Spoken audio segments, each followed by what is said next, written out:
This section introduces core presentation fundamentals. Effective leaders communicate clearly and with purpose. Begin by defining a clear agenda. Know who you must reach, what they need, the 3 or 4 key messages you will deliver, and the specific actions you want from them after your talk. Structure your presentation with a strong opener, a focused body, and a concise conclusion. Open with a statistic, quotation, question, or brief story to spark interest.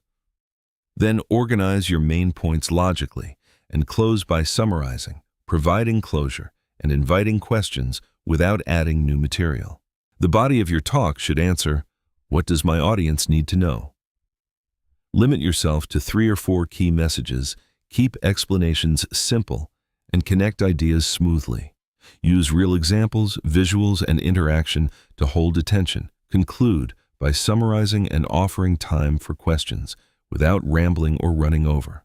Understand why your audience is there and what they already know. Are they experts or newcomers?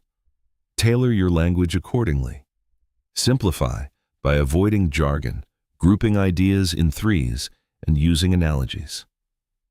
Actively engage participants with questions and make the most of room dynamics by preparing the space in advance. Manage the room professionally, present at the audience's level, remove visual distractions, and arrive early to test equipment and greet participants. Be flexible if attendance is larger or smaller than expected. Establish ground rules that clarify the meeting's purpose, format, time for questions, and expectations for mutual respect. Confidence builds credibility. Use strong posture, feet shoulder-width apart, arms relaxed, breathing steady. If using a podium, avoid gripping it or swaying. Keep hands visible and purposeful. Smile to appear approachable, and use facial expressions to emphasize key points without distracting from your message. Effective delivery relies on eye contact and voice control. Scan the room instead of reading from notes, and look directly at listeners. Warm up your voice, stay hydrated, and vary volume, pitch, and speed. Breathe through each sentence to avoid rushing, and reduce uptalk so statements sound confident and assured. Anxiety is normal. Manage it with simple physical exercises such as shaking out limbs, relaxing facial muscles, and rolling shoulders. Recognize myths about conflict. Disagreement is not failure, and not all conflicts can be fully resolved.